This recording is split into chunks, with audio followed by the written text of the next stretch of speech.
Welcome back to the Catapult Effect podcast. If you listened to part one earlier this week, you've already know this. But just to recap, in part one, Dr. Stephen Paul Edwards took us through his remarkable journey of running from himself, the toxic relationship that nearly cost him everything, and how he finally stopped and looked inward.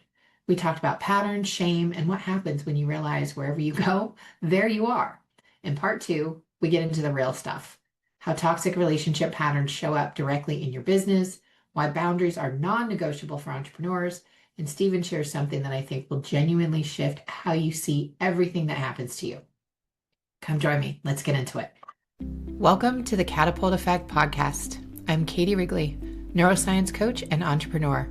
This podcast is for high-performing leaders who look capable on the outside, but know the pressure of carrying too much alone. Each week, we explore the internal and external systems that create real ease, from nervous system regulation to delegation and smarter support. If you're ready to build in a way that feels steady and sustainable, you're in the right place. Welcome back to the Catapult Effect podcast. I have been talking to Dr. Stephen Edwards, and we are going to pick up the conversation where we left off. To those of you who had missed the first part, he gave us a great insight into former him that was running from who he was, going into toxic relationships, and the person that he was in the last toxic relationship with has recently resurfaced into his life. And then as we were wrapping up the last episode, we were talking about wanting space within a partnership. So thank you for joining us again. And Dr. Edwards, what would you like to say to that whole creating space and potentially having a partner in a long-term healthy relationship, but not living in the same residence? Yeah. This is a good subject, right? It's not talked about a lot, is it? Right. I do want to say that although the woman in the story has come back into my life, we're not back together, right? So it's come back as kind of like a challenge for me not to get hooked in there again, which so far, stay tuned, so far I have not done, right? So, and I'm proud of myself about that. And then, we were just talking and I was saying to Katie that I've made a decision. I'm not going to get married again. Not that there's anything against marriage, but I've been married 4 times. I think I've given it enough of a shot, right? Yeah. So, and also I'm at an age in my life where, getting married, what would be the point, right? I'm not going to have children. So not that that should stop you anyway. But the point is, I've decided that I never want to live with anybody again. And I got to the point where I just said, that's such a bad idea. Why do you need to live with somebody? You've all got your own space. It's always a challenge. You've got your own rules. You've got your own ways of doing things. Why would you give up all those things? You're just creating the opportunity for conflict, for resentment, and pushing each other away. When are you the happiest with the person that you're in a relationship with? When you're going out on dates, when you do special things together, making memorable moments. You're not enjoying, every day, can't get in the bathroom, get a shower, they leave the toothpaste on, whatever it is, the silly things that annoy us. You don't have to deal with that. And you can just enjoy each other. And that's become my philosophy now moving forward. I'm not in a relationship right now, so we'll see how that works out. But that's how I feel and my thoughts about it going forward. Yeah. And I love that shift. And I want to make sure that we're hooking this back into the entrepreneurs and creating ease in their lives, all of our lives. So how are these toxic relationships, or even if it's not a toxic relationship, but maybe it's not as supportive as what you need, how is that impacting the life of the entrepreneur? That's a great question and very important because everything is a relationship. Ooh. Right? So if you are going to be in a toxic relationship, you're going to bring that to your business. You're going to bring those behaviors, those patterns to your business. And unless you really look at them, right? And realize that, even in a relationship, when people come to me for coaching, they're not coming to me because they're in a bad relationship. They're coming to me because they're experiencing bad chemistry that they are thinking is coming from that relationship. It's coming from them and their own patterns. We were talking earlier and I said, listen, I was running away from myself and that wherever I went, there I was, right? Yep.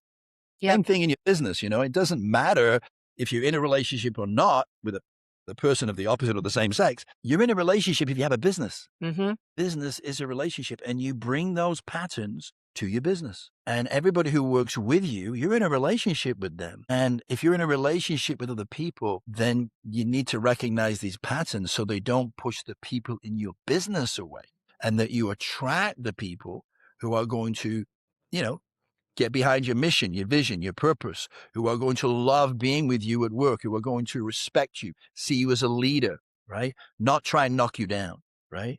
Yeah. And if you're used to, in a relationship, bringing people in that they're going to be toxic, you have toxic relationships. You have toxic people in your business, guaranteed. And Yeah. you may not realize it, but they are not helping you. They're tearing you.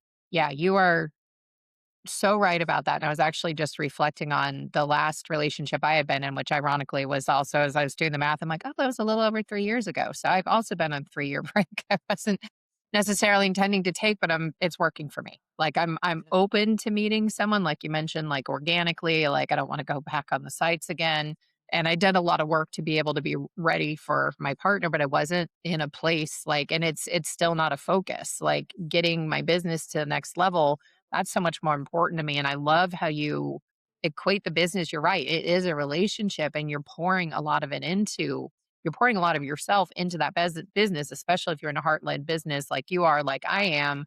You aren't, it's a little bit different to me than someone who's checking boxes, I guess. Like not to put anybody down on their career, but when you're coming from a heart led place, there's so much more of you that's getting poured into that than maybe something that's more analytical. Again, not to diss anybody. Any business is challenging to get up off the ground and to keep running. Sure. Yeah. But as I looked at it, I was kind of thinking back to when I broke up with that person. And immediately after that, the sessions that I was working with clients suddenly got a lot more effective. Like they had been effective before, but I was able to reach that efficacy quicker. I felt like I had more energy and that person had was a drain on me that I hadn't really realized until they were out of the picture. And it really taught me a lot about the importance of making sure that I'm guarding my energy and I'm prioritizing it correctly. Like the people that I reserve my energy for, the top priority are my parents and my pets and my Yeah. friends. Those are my priorities. And then clients are right after that. And I've got Yeah. plenty of energy for all of those priorities. I don't have much more past that Yeah. and can't really prioritize anything else. And that's a full priority list right there. But again, like I just want to reflect back the wisdom of what you were saying about the business being a relationship and also that if we're allowing that in our personal life, we're allowing it in our business as well. And much as I don't want to admit it, like you're right, I was doing that. Yeah. Yeah. Well, entrepreneurs, maybe a generalization. I haven't met a lazy entrepreneur. Have you? No. They're really driven, right? Yeah. They will take. They ain't gonna do a 40-hour week, right? They're Nope. in it. They're totally immersed in it, right?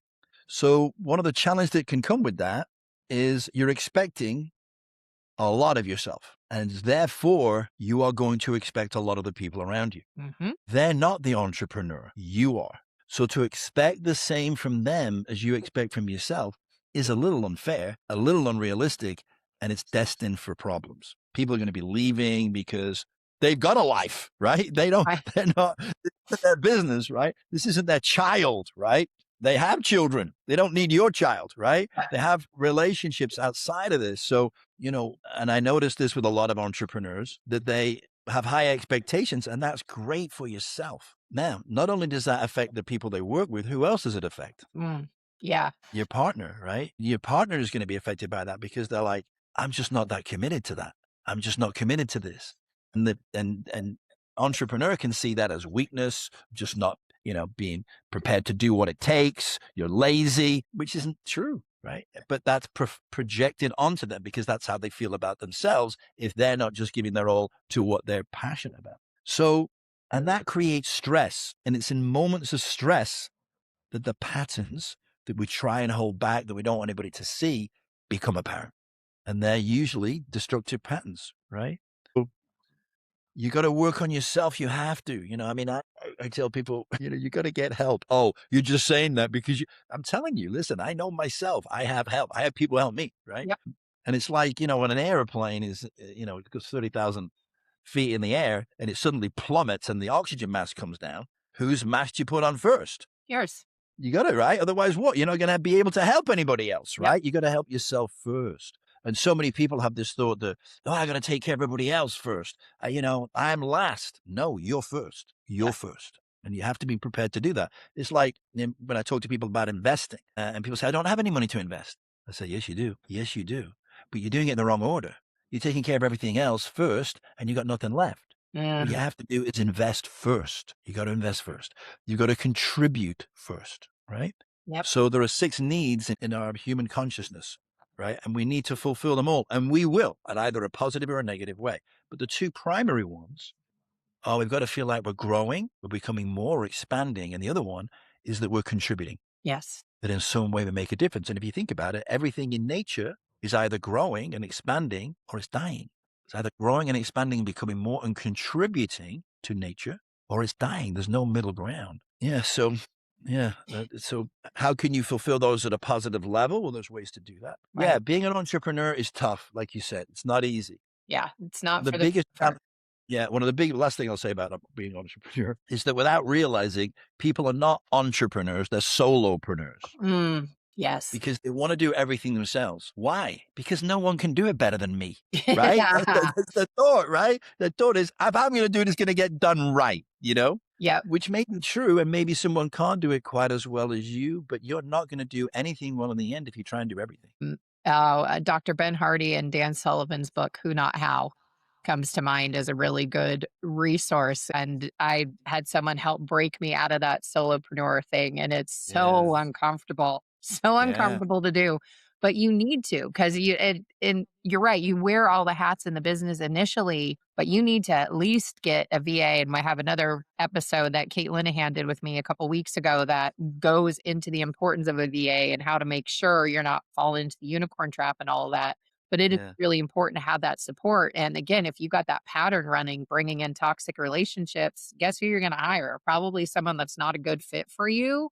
That's Yeah. going to go, oh, it's better if I do this on my own. You're going to prove yourself right by being Yeah. stuck in this trap of these toxic relationships in there, and then continuing to bring that into your world without meaning to. And you again are going to reinforce the idea from that pattern that you need to do it on your own. And Yeah. you aren't maybe going to take a look at yourself and be like, okay, you are the common denominator in all of these things that are not working for you in your life. At Yeah. what point are you going to go, okay, what do I need to change to start to shift myself out of this? Yeah. And so, you're this entrepreneur, you work your ass off, right? You like to do everything.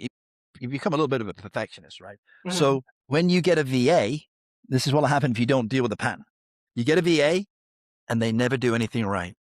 Mm, They never do anything quite right. You are always letting them know you could do it better, and you probably could, but how's that going to make them feel? right. We're not building them up. We're tearing them down. What Yeah. are we doing with our life? We're not building it up. What are we doing? We're tearing it down.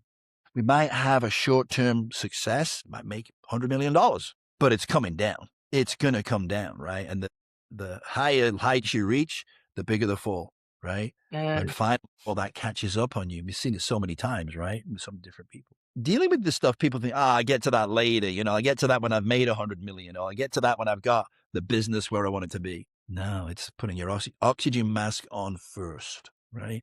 And your business will thrive and be so much better. And you won't say waste, but you won't lose years of your life yeah. looking back and going, what was I thinking? I mean, you've heard the old saying, people who are dying never usually say, I wish I'd spent another hour in the office, right? Yep. It's not usually what they say. Nope. But they're giving that up to get something, Right. right? They want to get something and they think the business is going to get them that. It's already here. You already have it. You didn't have to go anywhere to get it, Mm, right? But the way that you get it is to spend time with yourself, Yeah. to give yourself, I mean, what we call this, we say love yourself, right? It doesn't mean you going around, tapping yourself with kisses or anything like that. It just means love yourself enough to take care of you so you can take care of others. Yep. Yeah. And if you aren't doing that, you aren't even going to be able to enjoy your success, because it doesn't matter how high you get, it's never going to be enough. And Never I enough. think this may be a great place for us to segue into boundaries. So that was the thing that as you were talking, I was like, ooh, we need boundaries. Like you were saying earlier with the entrepreneur and the level of expectations we have on ourselves. Like a lot of times we are expecting our partner to put that much into us, which is not sustainable and not realistic. And so taking a moment and really helping yourself see, like, what do I actually need from this person in my life. So what would you recommend as far as like if someone's realizing, yeah, I need some boundaries, like where is a good place that someone can start and what kind of boundaries do you recommend people start to put in place so that they are thriving in their business, they are loving themselves, they're taking care of themselves. And do want to add that I do prioritize myself into my list of priorities. I forgot to mention, but self-care is very high on that list. And again, priorities are maxed out. Well, But I do here's include the myself in them. in order for you to get to that point, Katie, you had to make boundaries. Yeah. You can't get there without boundaries Point. because people will pull you in to what they want and not give you any consideration for what you want. The only way to get that is because you've given yourself that consideration and you can say no. So often people are so afraid to say no, right? In a relationship. No, I can't do that, sweetheart, because I got to do this. And then they're blown away. The partner goes, oh, okay. It's not a big deal. It's not an argument. They don't realize, wow, I feel so powerful now. Yeah. Well, you are powerful, right? But if you give away your power, people will take it. Oof. And that's so, man, so much just came up as you said that. There's so much messaging out there towards the entrepreneur right now. A lot of times on LinkedIn, I'm seeing a lot there where the Yeah. constant messaging is like, what you're doing isn't enough, and I can come help everything that you need help with. And sometimes they may be able to help, but I've also noticed a trend on there where like the second they reach out on a message, like my friend Kalika calls it trying to marry you on the first date of like jumping in and That's a I great can one. optimize your SEO for you. Like, I don't know if you know SEO from a hole in the wall. Like, why in the Yeah. world would I listen to you? Like, you Yeah. don't know me. You haven't done anything to build trust. Like, Yeah. what? Yeah. They got to find out about you, your business first. And it's not always going to be a good fit. No. Not always going to be a good fit. I mean, at the end of the day in business, you want to do business with people you want to do business with. Yeah. Not Yeah. just everybody, because I can help everybody. And then you become of no value to anybody, right? It's so true. Right. Yeah. So yeah, it's tricky, but one of the foundational things is boundaries, Mhm. right? Yeah. Have boundaries and you got to be prepared to say no. And if you think about it, people that don't have boundaries respect everybody else's boundaries. If people say no, they go, oh, no problem. No problem. It's okay. It's only me. Yep.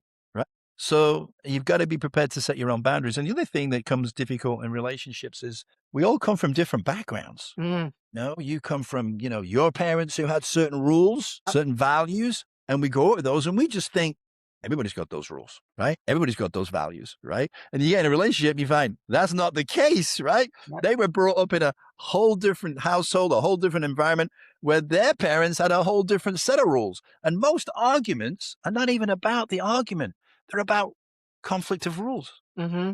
So it's really good when you get into relationships. By the way, I'm just going to say again, I wrote the book because I lived it and I didn't do any of those things. And now you can laugh at and experience the results. So these things have been reinforced for me in a powerful way to where now I wouldn't let those things happen again. Doesn't mean I'm going to be perfect in a relationship by any stretch of the imagination, but I've identified through that experience certain things I did and I didn't do that caused that to happen. It Yeah. didn't happen to me. It did not happen to me. It happened for me. Such a big distinction there. And I believe that in life. Nothing happens to you. If you believe it's happening to you, you're a victim and you can't change it.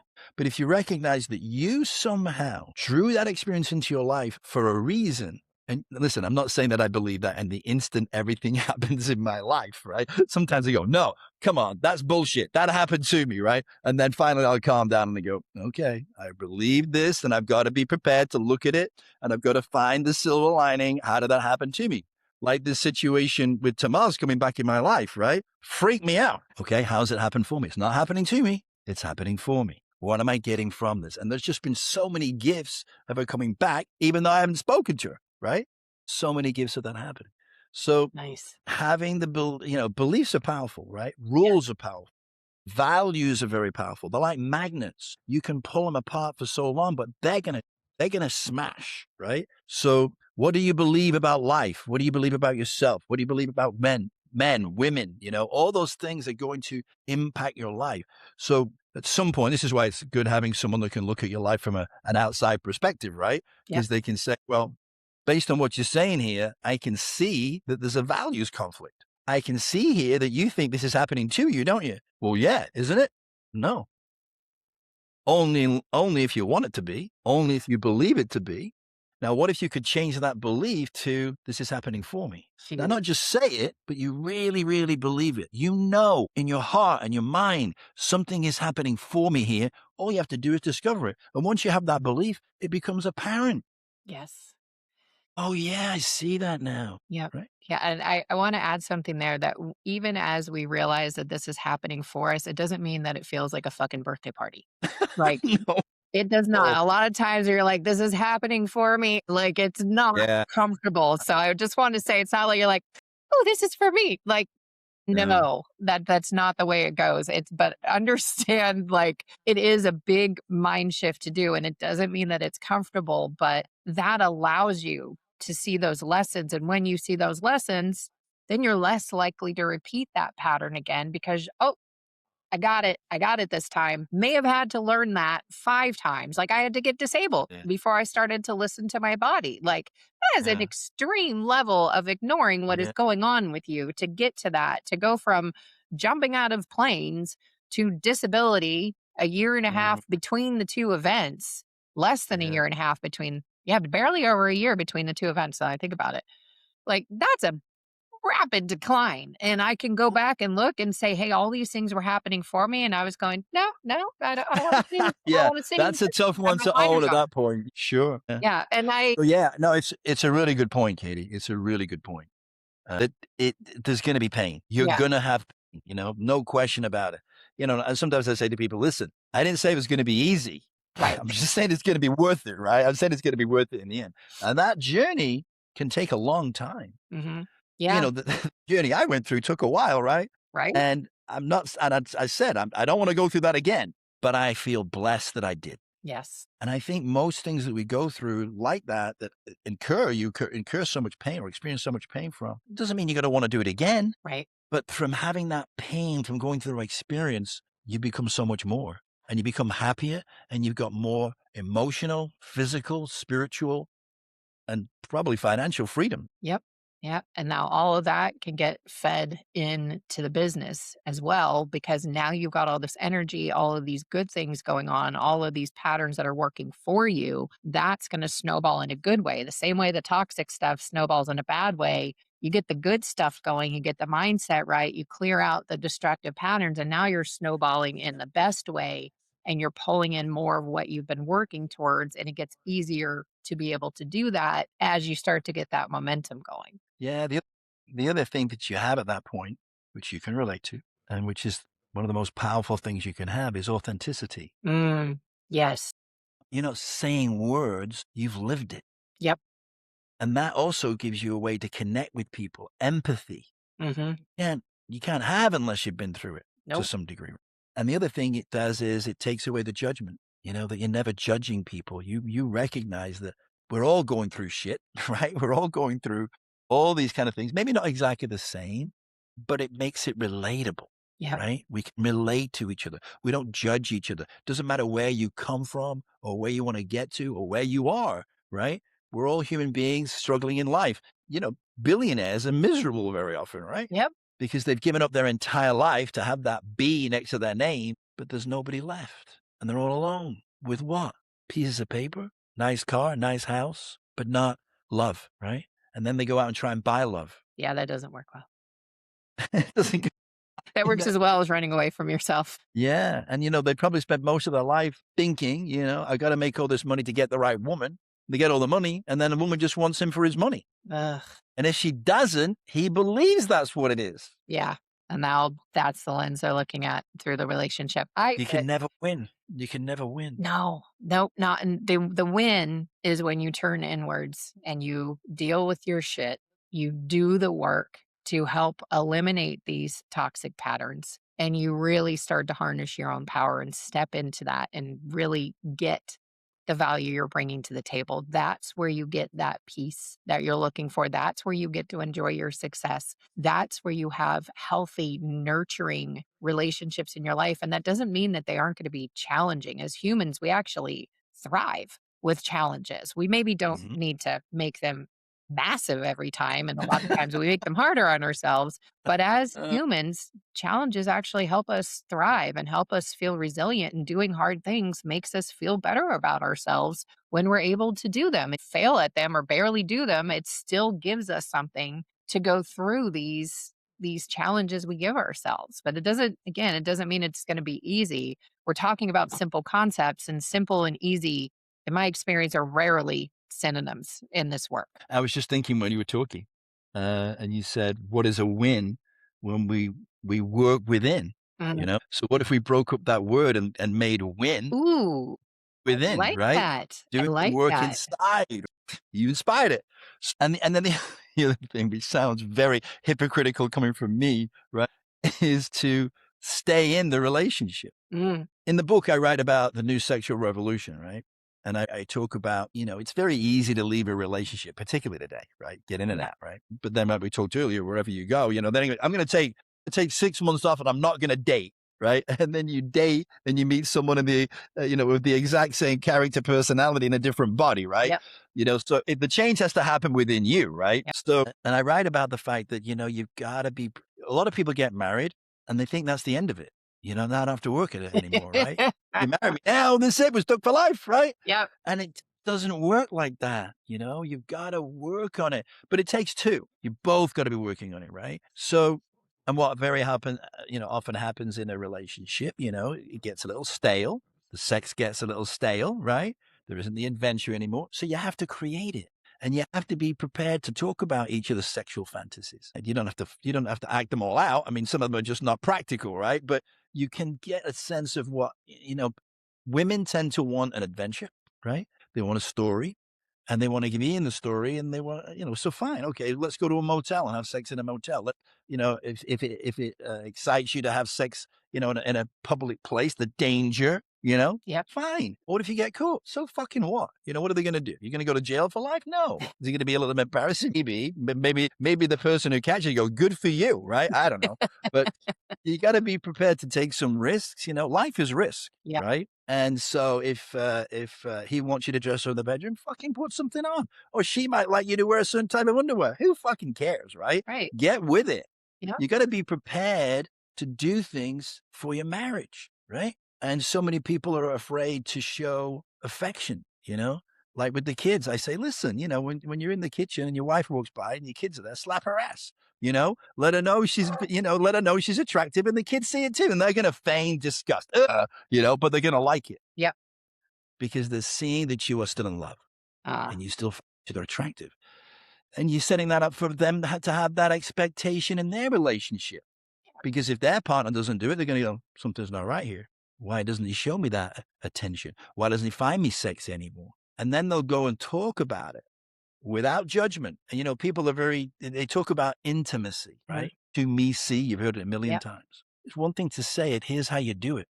You tell your partner things about yourself that nobody else knows. You got to trust them, right? Trust builds intimacy. Trust is vulnerability, right? Yep. And so when someone knows something about you, that loves you, that nobody else knows, it creates a connection at a deeper level that just about anything else can. Yep. And that shows up in all the areas of your life. Shows up in the bedroom, shows up in the, And in the and the boardroom. way and the boardroom, exactly. Yeah. Boardroom, sex room. I love it. Yeah. It also shows up in their willingness to support you. Yeah. And what I mean by that is not just support you in your dreams and your goals, but to support you. You become a family. What do I mean by that? I mean, so many, and I don't want to pick on anybody particularly, but very often people complain about their partner, right? Oh, she's this, or she's doing, yeah. Or, he's doing this or he's doing that with their friends. Bad idea. Terrible idea. Because what are they thinking? Well, if he'll talk about her like that, what's he saying about me? Yep. Exactly. And you've also opened it up in a way. Now your friends are going to be talking about it. And it's so destructive. If you have an issue with your partner, you take it to them privately and you discuss it, not with judgment, just saying, this is how I feel when you do that. I'm not saying you making me feel that way, but that's how I feel, right? And then it's done in a way that's nurturing, right? And you never argue in front of the kids, and you never take sides with one kid against your partner, because that's a split. Kids are going to try and do that. They're going to split you up. It's normal. But when you have a united front, they don't do it anymore and they respect it. And you're teaching them how to raise their kids. So these are not rocket scientists. And most people might know about these things, but sometimes you might know them, but are you doing them? Mm, And if you're in a lot of stress all the time, you're not going to do those things yep. because you're going to be so self-absorbed in what's going on for you. And I got to get this done. And, and you end up snapping at the kids or you snap at your spouse. Like you just said, you're going to do that sometimes. I'm not saying you're never going to do that. You're going to do it. But if you're doing it all the time, and if, he's arriving home from work and he's like expecting to get complaints and torn down, you haven't done this yet, you haven't done that, or she's coming home and he's going to be like, where have you been? Or, all those kind of things. They don't help. They Yeah. just tear things down. So before we wrap, where can people find you, Dr. Edwards? Okay, thank you. Well, I've done a couple of things. I've sent you a couple of links, I think. Yep. And we'll have all those in the show notes, the social Yeah, media. I'm going to tell people that, you can get the first 3 chapters of the book for free. Nice. So good, get to start, see if you like it, right? And then the other thing that I have done for your viewers is to offer a free consultation. Oh, thank you. See if we can get to know each other, if we connect, right? If we resonate. And if you feel like somebody give you some things that might help, I'd love to help. And it's free and it's complimentary. So taking advantage of that. And then I have a website, which again will be in the link, I'm sure, v23.com. So hopefully that's enough. Get in touch. We'd love to hear from you. Wonderful. Yes. And we will make sure all of those links are there, including the ones that you created for the show that your team had created. Thank you very much for that. So go out, book your time with Dr. Edwards, hop on with him. And is there any last thought you want to leave us with before we wrap? I think one of the easiest, simplest things is, that belief that I said has changed my life significantly is, look, nothing is happening to you. It's happening for you. It's just up to you to discover what that is. I love that. Thank you. Beautiful place to end. So yes, whatever is happening to you, try to shift that into this is happening for me and look for those lessons. Thank you so much for your time today. It's been so fun having this conversation with you. And thank you to the listener for joining us. I know you have your choice of so many things to listen to out on the internet, and I am glad that you came in here and listened to this, and you can take these lessons, run with them, and implement something that is going to help you in your own life. And until the next episode, please be well. Thanks for being here on the Catapult Effect podcast. If today's episode supported you, share it with another leader who's ready to create more ease in how they build, and leave a review so more heart-led leaders can find these conversations. You don't have to do everything yourself. When the right systems are in place, inside and out, business gets lighter. Until next time, protect your capacity.